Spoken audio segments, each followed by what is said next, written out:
Shalom, shalom a você que nos assiste através da TV Sião. Eu sou o professor Mateus Andona Guimarães e nós estamos em mais um programa Torá em Debate. Aquele programa que a cada semana leva até você estudos relevantes e importantes para a sua caminhada como servo do Deus de Abraão, Isaque e Jacó, como discípulo do nosso Senhor Yeshua HaMashiach, Yeshua, o Messias.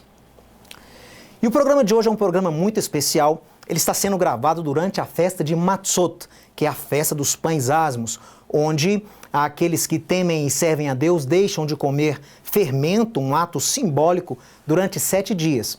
E por ocasião, então, desta festa de Matzot, nós escolhemos gravar um programa a respeito do último Seder de Yeshua, da última Pessah, ou Páscoa de Yeshua.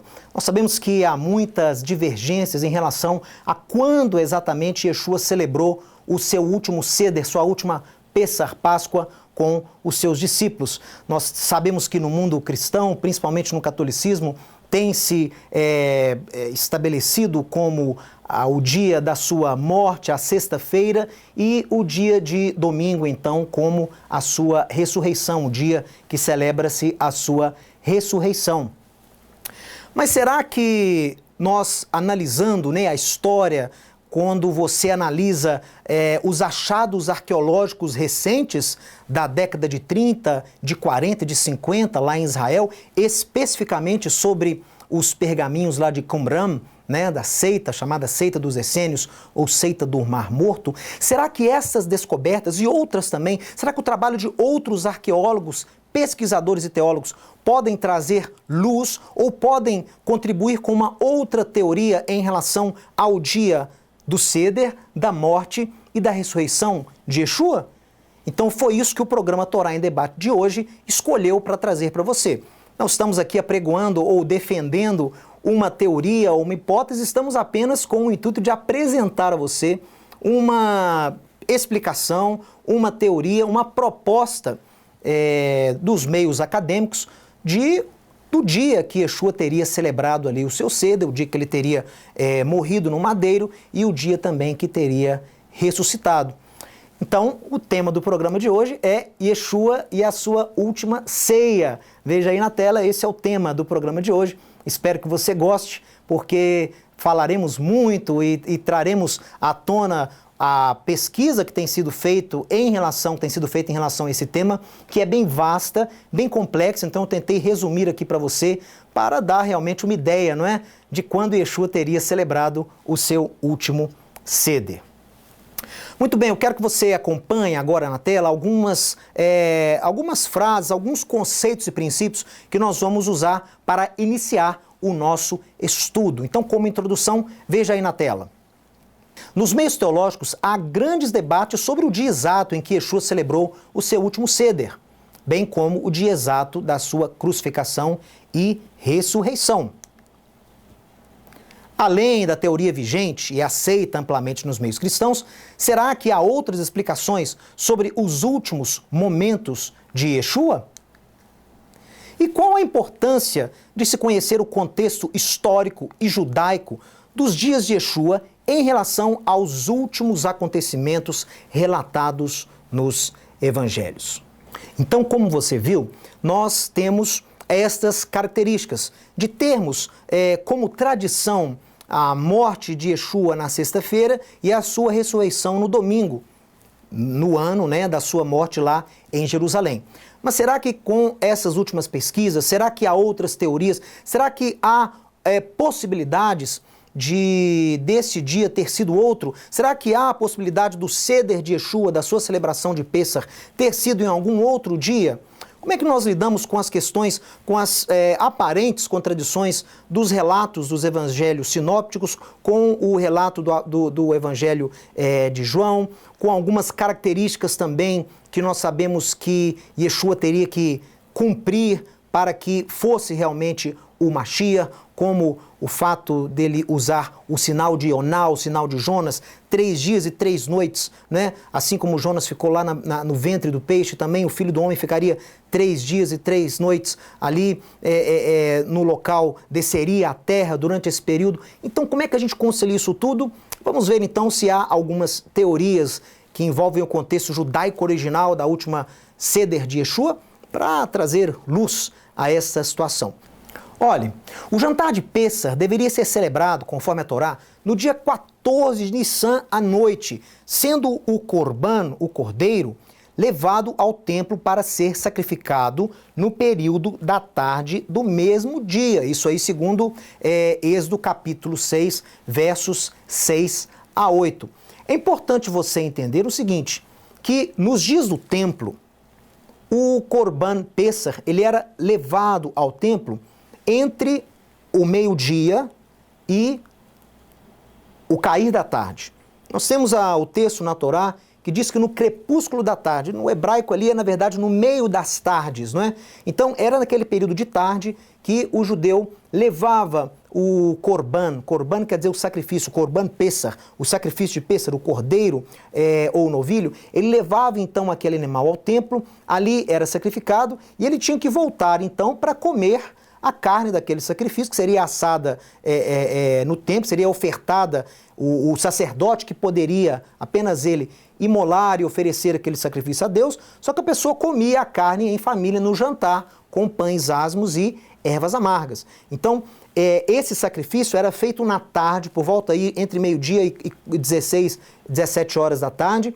Esse sacrifício era feito no templo e à noite, então, ali no pôr do sol, as famílias então celebravam e tinham o jantar propriamente dito, como nós falamos nos programas Torá em Debate que gravamos aqui sobre Pêssar. Mas veja aí, acompanhe.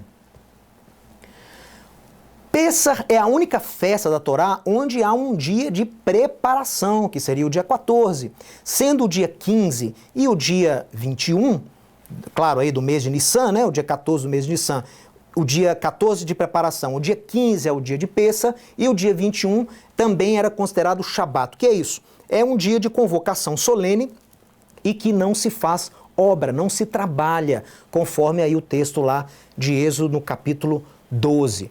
Então, você está vendo bem claramente que o feriado, né, a festa de Pêssar, a festa era composta de outras festas também. Então, você tinha o jantar na noite do 14º para o 15º dia, sendo o Corban oferecido na tarde do 14º dia de Nissan. Depois nós tínhamos, com o pôr do sol do dia 14 para o dia 15, tem início a festa de Matzot, ou pães asmos. Na verdade, muitas vezes nas escrituras, até a própria festa de pães asmos é uma alusão também à Páscoa. Quando você fala Pêssar, Páscoa, você está querendo dizer o jantar propriamente dito, ou a oferenda do Corban no templo e a guarda da festa de Matzot, onde se retira o fermento das casas por 7 dias.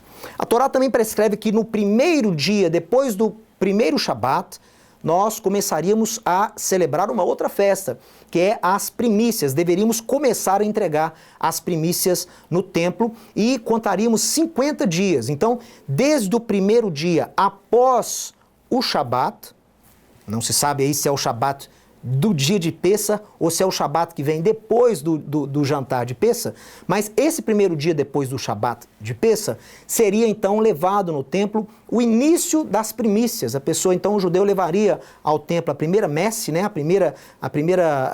os primeiros frutos da sua colheita, e durante 50 dias ele contaria o Omer, e no 50º dia celebraria-se então a festa de Shavuot, semanas, por isso que ela chama semanas, Shavuot em hebraico. Então, Pêssar, ela corresponde ao jantar, ao sacrifício do Corban, à festa de pães asmos, e no primeiro dia, depois do primeiro Shabat, o início de primícias, ou bikurim, que nós chamamos em hebraico. Então, você está vendo que entender como era celebrado o Pêssar é fundamental para você entender como que Yeshua celebrou o seu último Seder. Veja aí na tela. Já nos dias de Yeshua, e isso é muito importante que você entenda, havia divergências em relação ao calendário oficial e o calendário guardado por outros grupos, como, por exemplo, os essênios e fariseus, que determinavam os dias através de cálculos e da observação da lua nova, do Rosh Chodesh. Isso é muito importante você entender por quê? As pessoas devem entender que o judaísmo da época não era um judaísmo unificado como nós temos hoje.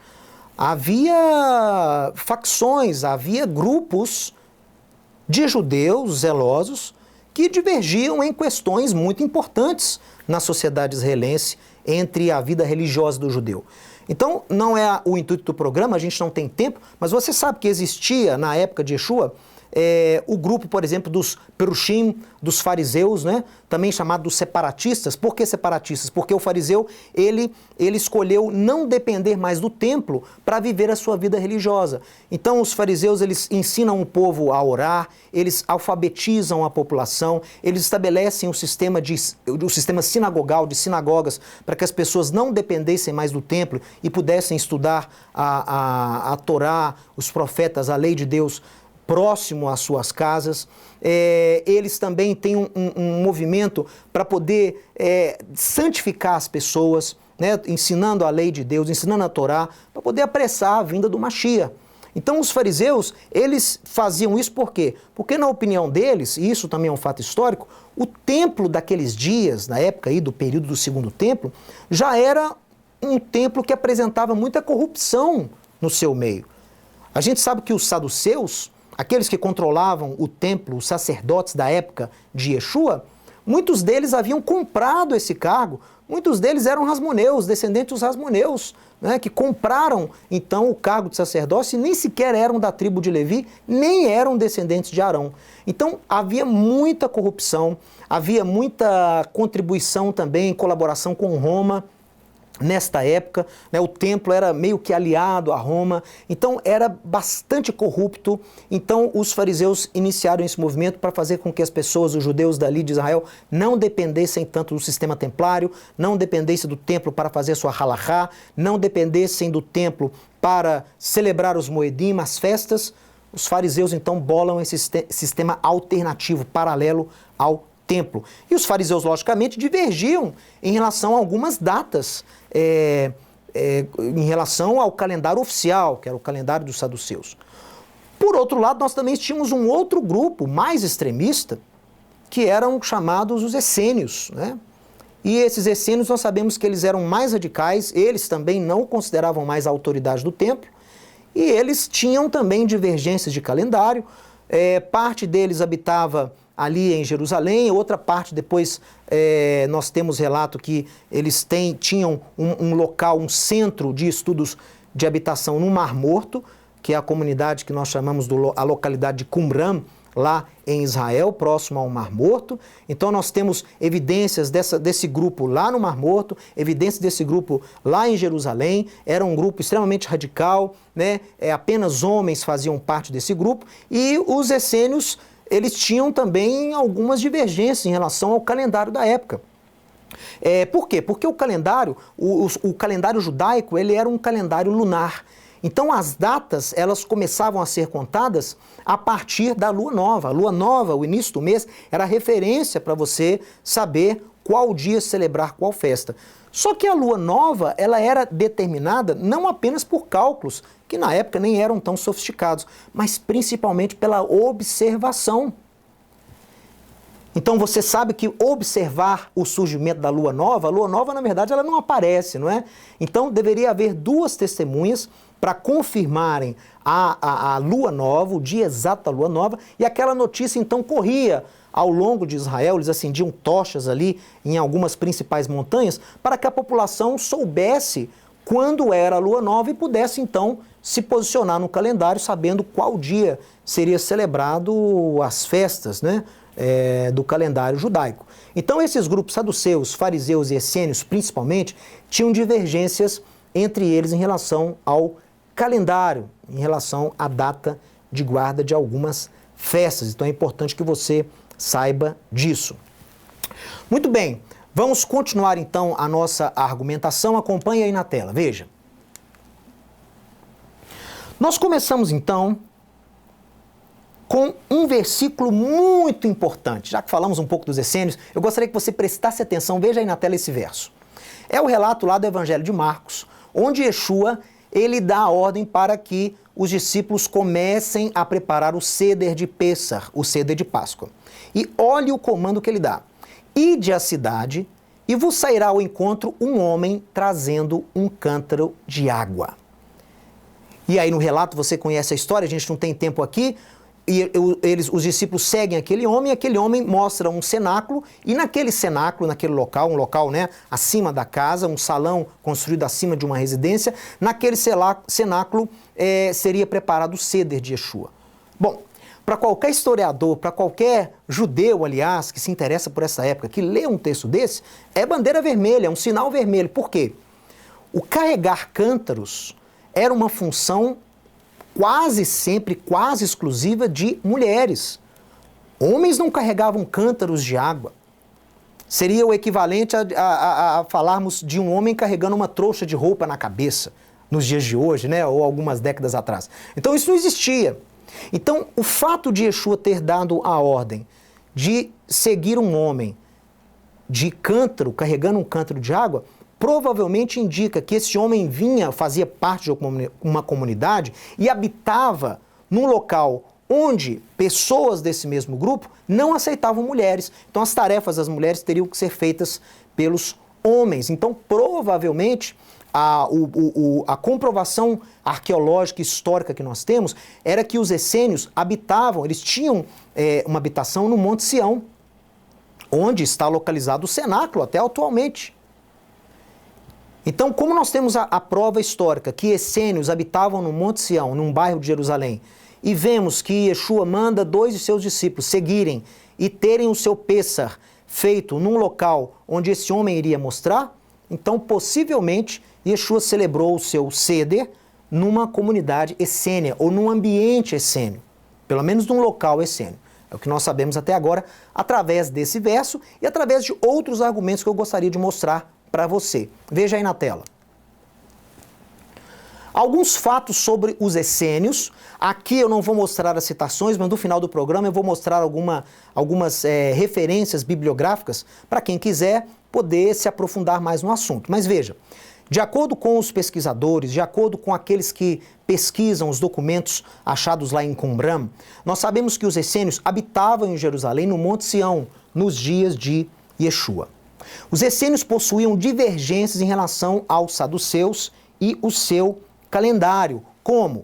Os essênios seguiam um calendário solar. Isso mesmo. Os essênios tinham um calendário alternativo solar de 364 dias por ano, o qual usavam para as festividades. Eles também tinham um calendário lunar. Por quê?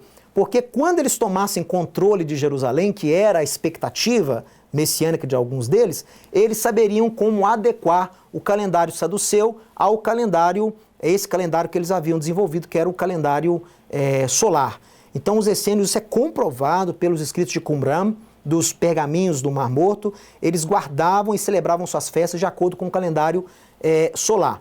Esse calendário solar, as festas de Israel variavam às vezes 1, 2 dias, às vezes as festas deles, dos essênios, caía uma semana depois do calendário saduceu, do calendário do Sanhedrin de Jerusalém. Então isso é fato comprovado. Havia uma divergência entre as celebrações dos Moedim, das festas, porque os essênios seguiam esse calendário solar.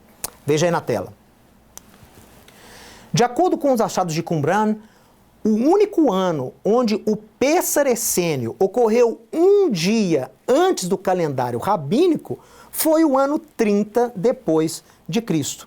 Isso é fantástico, pessoal. Porque pesquisadores fizeram então uma tabela com base no calendário essênio solar, com base no calendário do Sanhedrin da época lunar, eles fizeram uma comparação de datas e fazendo essa comparação, o único dia onde o Pêssar essênio, o jantar de Pêssar essênio, cai um dia antes do calendário oficial do templo, foi no ano 30 depois de Cristo. Se nós sabemos hoje que houve um erro na contagem, né? Houve um erro no ajuste do calendário gregoriano, por volta aí de 3, 4 anos, então Yeshua teria nascido no ano -3, -4, segundo alguns pesquisadores. Então poderia coincidir este ano, que foi o único ano na época que o Seder essênio caiu um dia antes do Seder oficial, poderia ter sido esse ano o ano 30 da Era Comum, que Yeshua celebrou o seu Seder. Porque os outros anos, ou o Pêssar caía muito antes ou muito depois do calendário oficial da época. Essa informação vai ser fundamental para você entender o desenvolvimento desta argumentação deste programa. Então lembre aí desse argumento em relação ao Pêssar essênio e o Pêssar rabínico da época do Sanhedrin, ocorrendo um dia antes do outro. E a última característica, veja aí na tela. Foram os essênios, segundo alguns pesquisadores, que criam o conceito de afikoman. Olha que coisa maravilhosa. O afikoman foi aquilo que surgiu, um símbolo que surgiu usando o matzá, em substituição ao korban do Pêssar. Pessoal, por que isso? Porque os essênios, como eles não acreditavam mais no sistema templário, no sistema dos saduceus, no sistema daqueles que se diziam na época sacerdotes, eles então criaram um substituto, algo que fosse um símbolo do substituto do korban, do Pêssar, do cordeiro. Porque como o templo estava corrupto, eles se sentiam na obrigação de não compactuarem com o sistema templário e não oferecerem o korban no templo. Como o korban, o sacrifício de Pêssar, só poderia ser sacrificado lá e aquele local estava corrompido, então eles não tinham cordeiro no seu jantar. Os essênios não celebravam o Pêssar com cordeiro. E eles criam então, algum tempo antes de Yeshua, eles criam um substituto simbólico, chamado de afikoman, aquele que está por vir. O nome é grego porque tem-se aí a teoria que muitos judeus da Alexandria, judeus de língua grega, eles também se unem à seita dos essênios e esse nome acaba sendo um nome grego também, como parte daquela tradição. Não tem tempo aqui da gente citar todas as fontes, mas depois você pode pesquisar nas fontes que eu irei disponibilizar. Agora entenda uma coisa. Se os essênios criam, então, o conceito de afikoman e o próprio judaísmo rabínico afirma que o afikoman surgiu para substituir o korban de Pêssar, e ele já existia antes do templo ser destruído no ano 70, veja isso.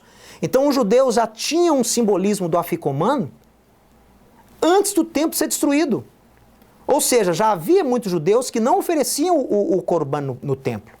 Isso é prova.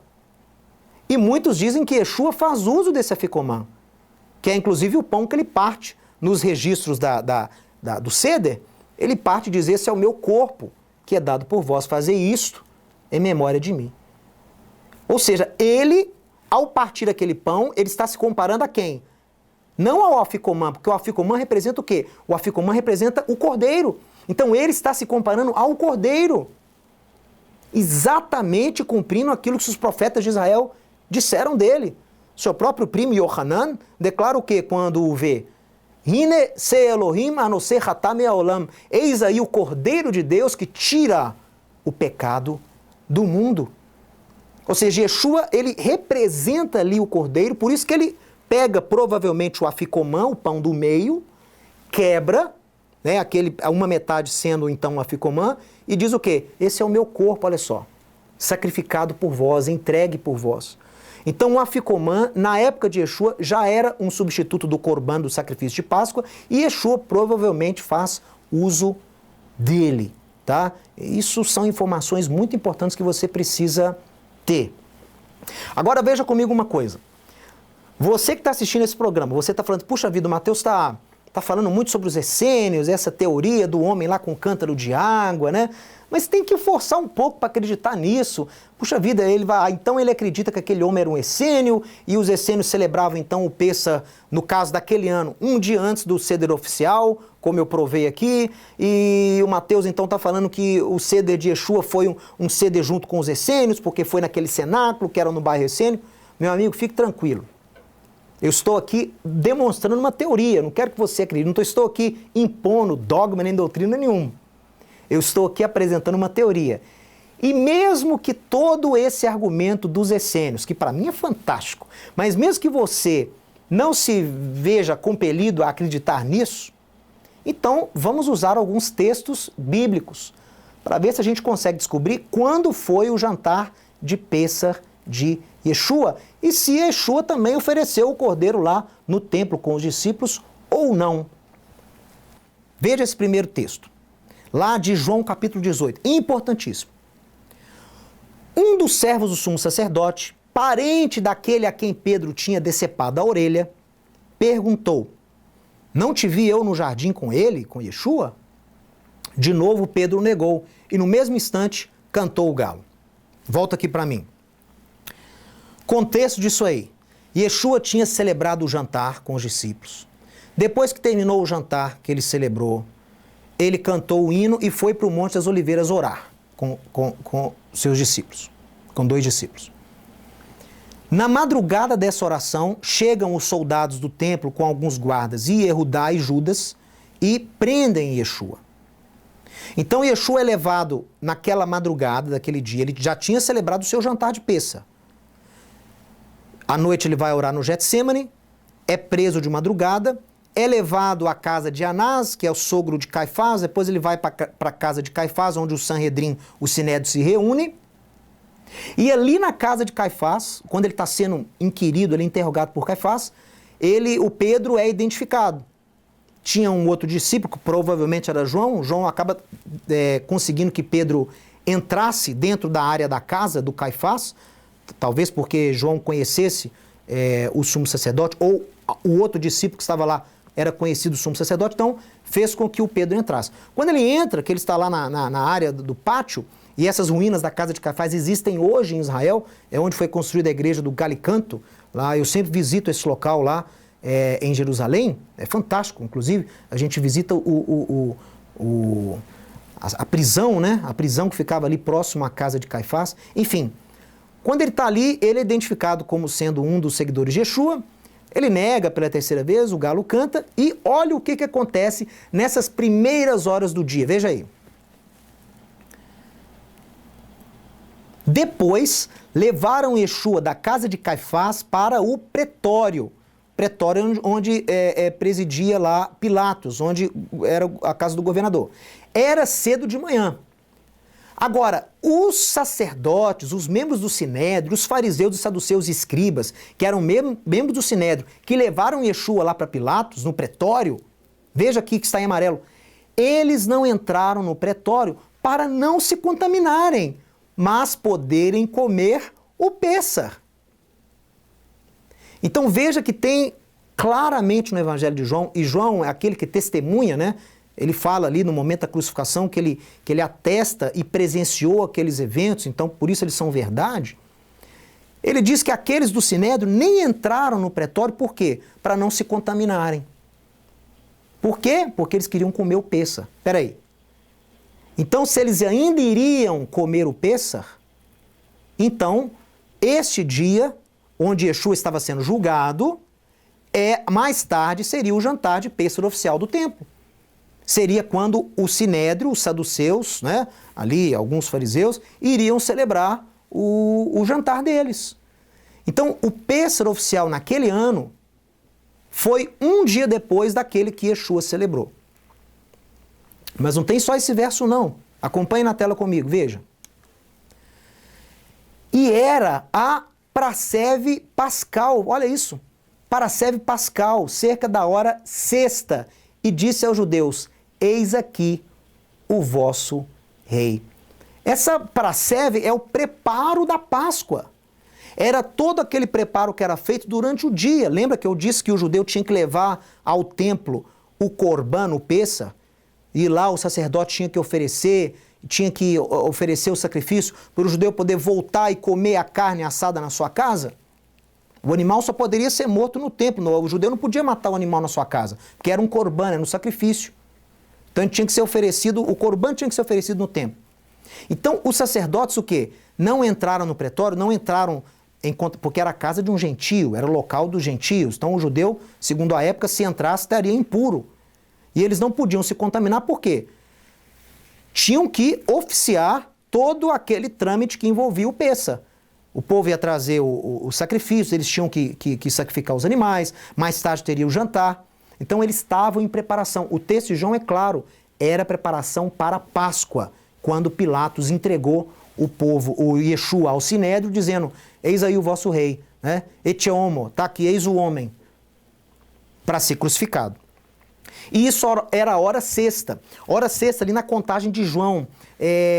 Lembrando que os outros evangelhos têm a contagem, talvez a contagem romana, ou João utiliza a contagem judaica. Enfim, isso aí era por volta de 9 horas da manhã, quando Yeshua foi então crucificado. Aí ele sai ali do pretório, carregando a cruz, né? O evangelho de Marcos dá mais detalhes em relação ao que aconteceu. João não fala, por exemplo, que Pilatos consultou Herodes, né, que estava lá próximo, e Herodes, sendo o governador ali da Galiléia, acaba devolvendo para Pilatos o Yeshua, e você conhece a história, né? Ele então, o Sinédrio ali, aqueles religiosos incitando a multidão, acabam forçando Pilatos a soltar Barrabás e a condenar, a crucificar Yeshua, apesar de Pilatos não ter encontrado nele nenhuma falta. Então, isso é claro, o texto aqui é claro, que o dia da preparação do Pêssar, naquele ano, era um dia depois do Seder do Pêssar que Yeshua celebrou. Vamos ver mais na tela, vejam. Então, os judeus, para que no Shabat não ficassem os corpos na cruz, visto como era a preparação, pois era grande o dia daquele Shabat, rogaram a Pilatos que lhes quebrassem as pernas e que fossem tirados. Então, mais um versículo muito interessante. Diz que era grande aquela preparação, você imagina, o templo todo preparando para os sacrifícios de Pêssar. Segundo os relatos dos evangelhos de Lucas e de Marcos, Yeshua, ele entrega o Espírito às 3 horas da tarde. Então ele entrega ali o Espírito. Veja você, naquela tarde, os judeus estavam levando o korban, o sacrifício de Pêssar, ao templo. Os korbanot. No mesmo horário onde Israel estava levando os cordeiros para serem sacrificados no templo, Yeshua está sendo sacrificado no madeiro e entrega o seu espírito na mesma faixa, no mesmo horário onde os sacerdotes estavam lá oferecendo os cordeiros de Pêssar. Pessoal, nada é feito à toa. As coisas se fecham. Quando você conhece o contexto histórico, tudo fecha. Então Yeshua é sacrificado no mesmo momento que aqueles cordeiros estavam sendo levados lá ao templo, simbolizando mais uma vez que ele é o Afikoman, que ele é o Cordeiro de Deus que tira o pecado, conforme apregoou Isaías, conforme apregoaram os profetas de Israel. E grande era o dia de preparação. Esse versículo, essa palavra não é usada à toa. A preparação aí a palavra que é usada para o jantar de Pêssar. Lembra que eu disse que a festa de Pêssar é o único dia que tem um dia de preparação? Ou seja, mais uma prova. Essa preparação toda era por causa dos sacrifícios que estavam ocorrendo naquela hora no templo e do jantar que ocorreria horas mais tarde. Então não poderia ter homens ali na cruz mortos no momento em que Israel celebrava o jantar de Pêssar. Então o que eles pediram para Pilatos? Vamos quebrar as pernas desses condenados para que eles morram mais rápido. Porque nós não podemos ficar aqui. Está chegando a hora já o sacrifício está correndo lá no templo. Daqui a pouco é o nosso jantar. Quebram a perna dos dois. Quando chegam em Yeshua, ele já estava morto. A pressa era para que não entrasse o Shabat. Agora veja só. Eu comecei o programa dizendo que o primeiro dia de Pêssar e o 7º são chamados também de dias de convocação solene, também vistos na Torá como Shabat. Não o Shabat semanal, mas Shabat no sentido de não se fazer obra, de ser uma convocação solene, de ser uma festa. Também não se trabalha no dia de Pêssar, nem no primeiro nem no 7º dia. Então esses dias também são chamados de Shabat, porque não se descansa. O termo Shabat não é aplicado só ao 7º dia. O termo Shabat em hebraico significa descanso. Então, eles estavam se apressando ali, possivelmente para que não entrasse o grande dia de Pêssar com aqueles ali crucificados. Isso é outro detalhe que você tem que ter em mente aí. Mas continue acompanhando comigo, veja. Veja esse texto de Mateus capítulo 12. Olha só. Ele, porém, respondeu, Yeshua, uma geração má e adúltera pede um sinal. Olha aí. Uma geração má e adúltera pede um sinal.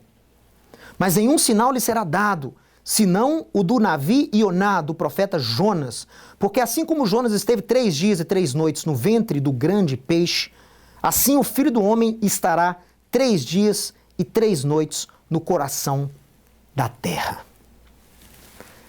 Meu amigo, minha amiga, um dos sinais para que Yeshua fosse o Messias, o grande trunfo da vida dele não foi a crucificação, foi a ressurreição. Se ele não tivesse ressuscitado, ele não seria o Mashiach. Muitas vezes no cristianismo, e o judaísmo também entende o cristianismo assim, as pessoas veem a cruz como o ponto principal da vida de Yeshua. A cruz como o objetivo principal da vida de Yeshua. E não foi. O objetivo final de Yeshua era voltar ao Pai, era ressuscitar e voltar ao Pai. Então a ressurreição foi muito mais importante do que a cruz.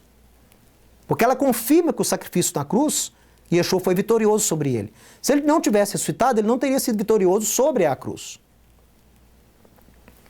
E a profecia de se ressuscitar, que o Messias seria ressuscitado depois de 3 dias, a ressurreição, primeiro, já era um conceito farisaico. Os fariseus criam na ressurreição. Segundo, o Messias esperado teria que ressuscitar depois de 3 dias. Porque ele teria que dar o que ele, assim como o sinal de Jonas é o sinal da ressurreição. Não só porque Jonas ficou 3 dias e 3 noites no ventre do peixe, mas o sinal da ressurreição, de acordo com a profecia de Oséias, que nós vamos ver daqui a pouco. 2 dias passará e no terceiro ele ressuscitará, irá se levantar. Você vai ver daqui a pouco comigo. Então a crença na ressurreição era comum na época, e a crença que o Messias tinha que ressuscitar depois de 3 dias também era comum. Você vai ver daqui a pouco comigo a visão de Gabriel, uma tabuleta de 1 metro de comprimento, escrito com tinta, provavelmente pela comunidade dos essênios, onde mostra lá uma visão do anjo Gabriel. O anjo Gabriel dando uma ordem para o Messias. O anjo Gabriel dando uma ordem para o Sar Hassarim, para o príncipe dos príncipes, dizendo a ele que ele teria que ressuscitar no terceiro dia, voltar a viver. Então, essa crença já era muito comum. Agora, há um problema. Nós temos 2 coisas aí que estão em divergência. Preste atenção comigo.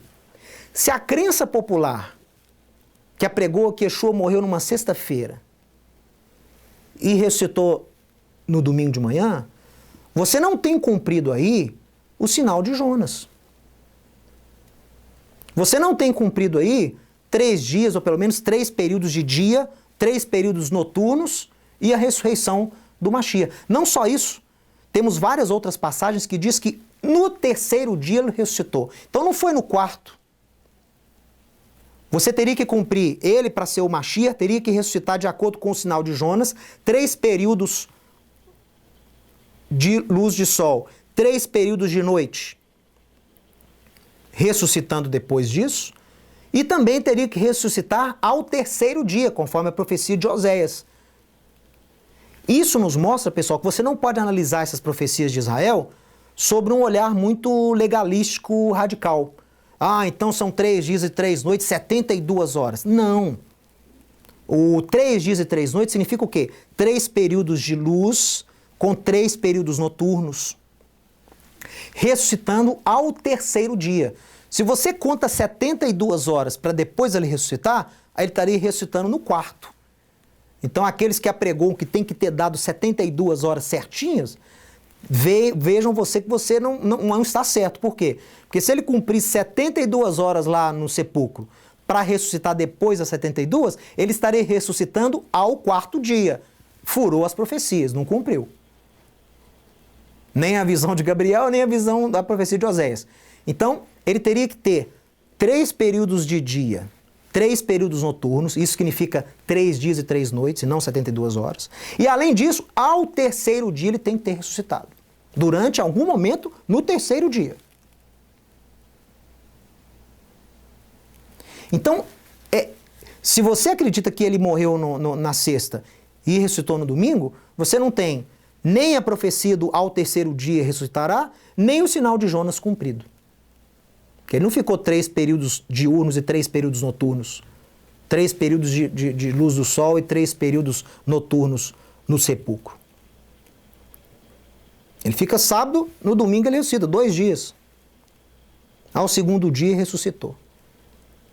Então não dá.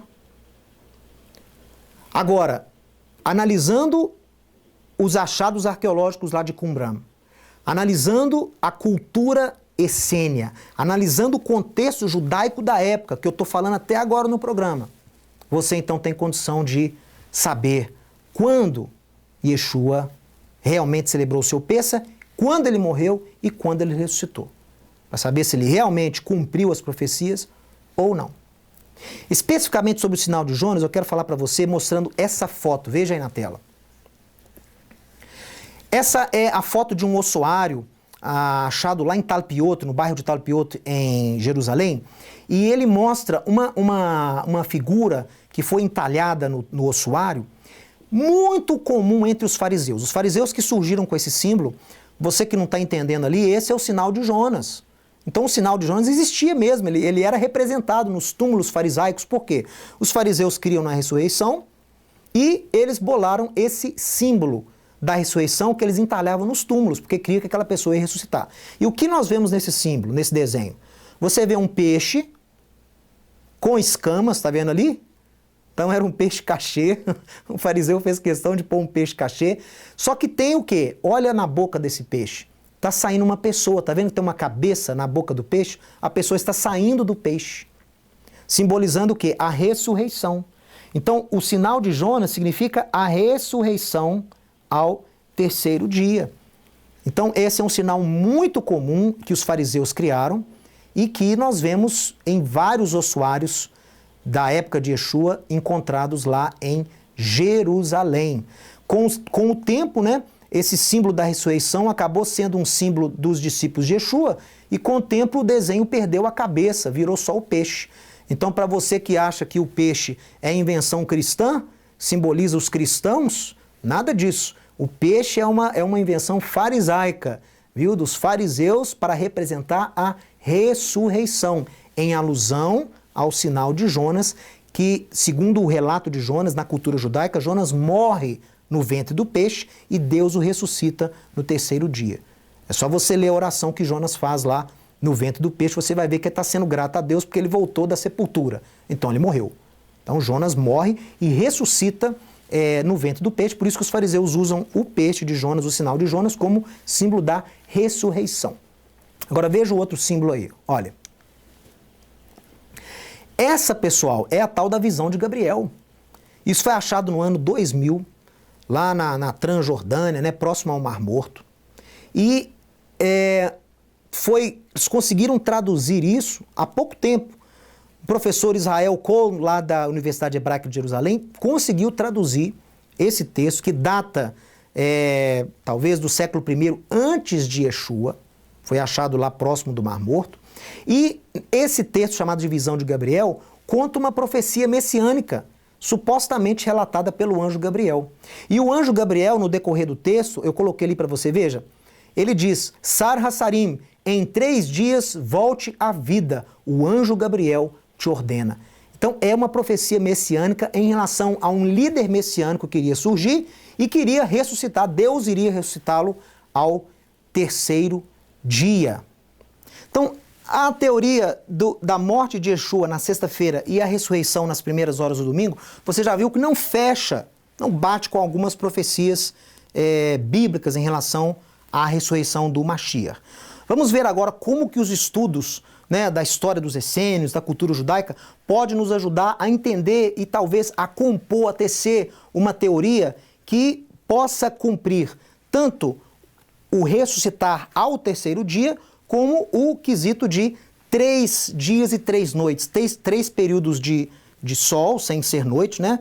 E 3 períodos noturnos. Então, acompanhe aqui na tela esse gráfico comigo. Eu coloquei dessa forma, olha, esses períodos aqui representam os dias, ok, daquela semana que Yeshua celebrou o Pêssego. Então, nós temos quarta, quinta, sexta, sábado e domingo.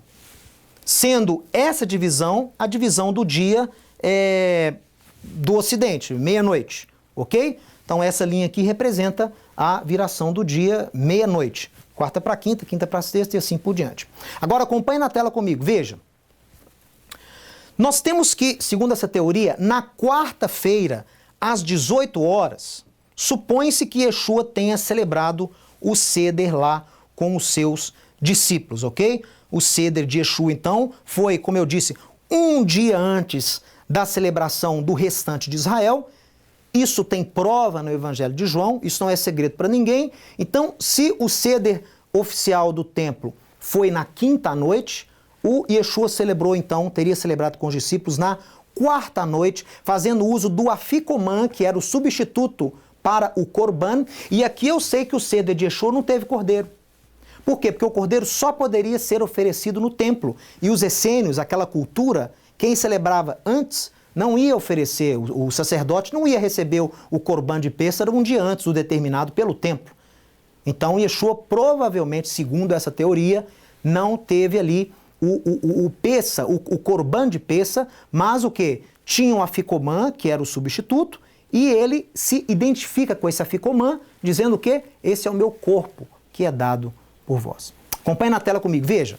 Então, se nós temos na quarta-feira daquela semana, Yeshua, às 18 horas, né, à noite, celebra o seu Seder. O que acontece depois? Olha, na madrugada já da quinta-feira, Yeshua vai lá para o Getsêmani, ele é preso e levado para Caifás. Ele é julgado bem rápido, ele é fantástico como Yeshua é julgado rápido. Então já mostra que estava para acontecer alguma coisa importante e o sacerdote, o Sinédrio, não queria delongar aquela questão. Então eles levam ele lá no pretório, ele é julgado por Pilatos, Herodes, depois Pilatos volta para ele. Ele então é crucificado, segundo os evangelhos, às 9 da manhã lá no Calvário, o Gólgota, que era próximo lá de Jerusalém. Não tão distante como a gente acha, mas era bem próximo. Por quê?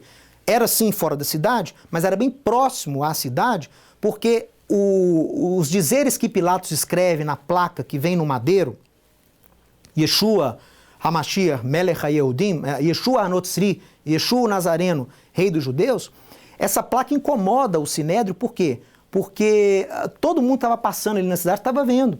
Então eles falam para o Pilatos, puxa vida, muda esse negócio aí, coloca aí, eu sou o Rei dos Judeus, né? Como se Yeshua tivesse uma coisa que ele tivesse proclamando e não fosse verdade. Mas aí Pilatos fala, né? O que escrevi, escrevi. Então tá lá, Yeshua HaNotzri, Melech HaYehudim, em latim, em grego, né, e em hebraico. Tá? Então, mas o que acontece a partir de então? Veja aí. Se Yeshua é crucificado às 9, os evangelhos nos falam que às 15 horas ele entrega o seu espírito e é sepultado. Agora, neste mesmo dia onde ele é sepultado, ocorreria o quê? O Seder do Pêssego oficial em Israel. Por isso que eles têm a pressa da preparação, por quê? Ia ocorrer o jantar mais tarde do restante de Israel. Então, o jantar oficial seria por volta aí das 18 horas da quinta-feira. E o que ocorria né, na tarde daquele dia onde teríamos o Seder? Veja aí na tela. O Corban Pêssego era oferecido lá no templo. O Corban Pêssego, aqueles judeus traziam o cordeiro para ser imolado no templo e neste mesmo horário, nesta exata hora, Yeshua estava entregando o seu espírito como sacrifício, como o cordeiro de Deus que tira o pecado do mundo. E note que eu escrevi aqui o quê? Com a entrada do Seder, com o jantar oficial do templo, né, o calendário do templo oficial, teria esse início o quê? O Shabat. Então, o dia de Páscoa, por ser um dia onde não se faz obra, também é considerado um Shabat. Não é muito comum isso, mas nós vemos essa nomenclatura na Torá e também na Mishnah, na lei oral judaica. As festas também são chamadas de Shabbatot, de Shabbat. Então poderia ser que quando o Evangelho fala tiraram ele da cruz com pressa porque estava entrando o sábado, pode perfeitamente referenciar o sábado do dia de Pêssar, que segundo o calendário oficial teria início com o jantar deles. Então veja na tela, olha, ele então entrega o seu espírito às 15 horas, às 18 horas já tem o jantar da época, ele é sepultado, né? Inclusive José de Arimateia, que era membro ilustre do Sinédrio, junto com Nicodemos, outro fariseu, 2 fariseus, né? Ajudam Yeshua, discípulos de Yeshua, tanto o José de Arimateia quanto o Nicodemos, tiram Yeshua do madeiro e colocam ele num túmulo novo próximo ao Gólgota, próximo de onde ele foi crucificado, porque não dava tempo, todo mundo estava correndo ali com os preparativos. Pois bem, aí entra o Shabat, nesse caso o dia de Pêssar, não o sábado semanal. Aí sim, na sexta-feira, às 18 horas, temos a entrada do Shabat semanal. Só aqui, então, que vai entrar o sábado, 7º dia. O sábado que a Escritura relata nos Evangelhos, que eles tiveram que enterrar Yeshua rápido, foi provavelmente o Shabat de Pêssar. Que no calendário oficial, Pêssar entraria aqui. Aí você tem o quê?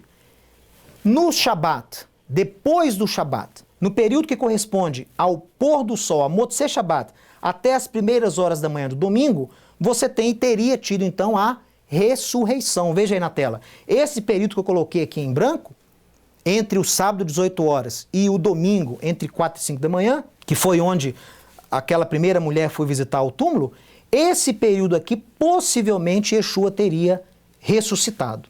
Ok? Então, esse gráfico mostra a representação dessa teoria que eu estou apresentando aqui no programa Torá em Debate. Agora veja aqui comigo o detalhe. Essa é a profecia de Oséias que diz que depois de 2 dias nos revigorará e ao 3º dia nos levantará e viveremos diante dele. Uma profecia que é usada claramente em referência à ressurreição do Messias ao 3º dia. Ao mesmo tempo, você tem a característica do sinal de Ioná, de Jonas. 3 dias e 3 noites. Yeshua fala, assim como Jonas permaneceu esse período de 3 dias e 3 noites no ventre do peixe, assim também será o Filho do Homem. Descerá à terra por 3 dias e 3 noites. Esse, inclusive, será o sinal que aquela geração iria receber. Se você analisa comigo, nós temos, se Yeshua é crucificado às 3 da tarde, ele morre, ele entrega o seu espírito às 3 da tarde da quinta-feira, veja aqui, ó, você tem um período ainda de dia, ok? Você tem um período aqui de dia, que ainda é luz do sol, 3 da tarde, ainda mais na primavera, né? Escurece um pouco mais tarde, ainda não é verão, mas escurece tarde, tipo 6h30, 7 horas. Então, no período que Yeshua entrega o seu espírito, é morto, ainda é dia. Ainda é dia. Então você tem um período de dia seguido de um período de noite. Um período de dia, novamente na sexta-feira, seguido por um período de noite. Mais um período de dia do sábado, seguido por um período de noite. 3 dias e 3 noites no contexto original. Não na mentalidade greco-romana de contar 72 horas no relógio. Não é isso. Períodos de dia, de luz, períodos noturnos. Olha só. Dia, noite. Dia, noite. Dia, noite. Um dia, 2 dias, 3 dias, dias de períodos de luz. Um período noturno, 2 períodos noturnos, 3 períodos noturnos. 3 dias e 3 noites. E isso bate com também a profecia de Oséias, porque ao 3º dia ele teria que ressuscitar. Então nós temos, veja, se ele morre aqui às 15 horas da quinta-feira, olha, um dia, 2 dias, completa aqui, não é? Completa 2 dias na tarde do sábado. Ao 3º dia, já entrando no 3º, ele ressuscita. Então, isso aqui ele consegue atender tanto à profecia de Oséias, quanto ao sinal de Jonas. Tem-se o período dia, noite, 3 dias e 3 noites, não no sentido de 72 horas. E tem-se atendido o quesito de ao terceiro dia ressuscitará. 1 dia, 2 dias e ao terceiro dia ressuscita entre Motzei Shabbat e as primeiras horas do domingo. Eu sei que você pode estar imaginando, puxa vida, né? O Mateus desdobrou isso aí, ele tirou isso da onde? Calma. Isso aqui não foi resultado apenas da minha intuição. Apesar de eu já crer num sistema muito parecido com isso há muito tempo. Porque eu me preocupo em ver Yeshua cumprindo as profecias. Porque os inimigos da fé, os inimigos de Yeshua, usam exatamente isso aqui para provar que ele não é o Messias. Que ele não cumpriu o sinal de Jonas. Que ele não ficou 3 dias e 3 noites na terra, como Jonas ficou no ventre do peixe. Então, é importante você tentar entender essas coisas.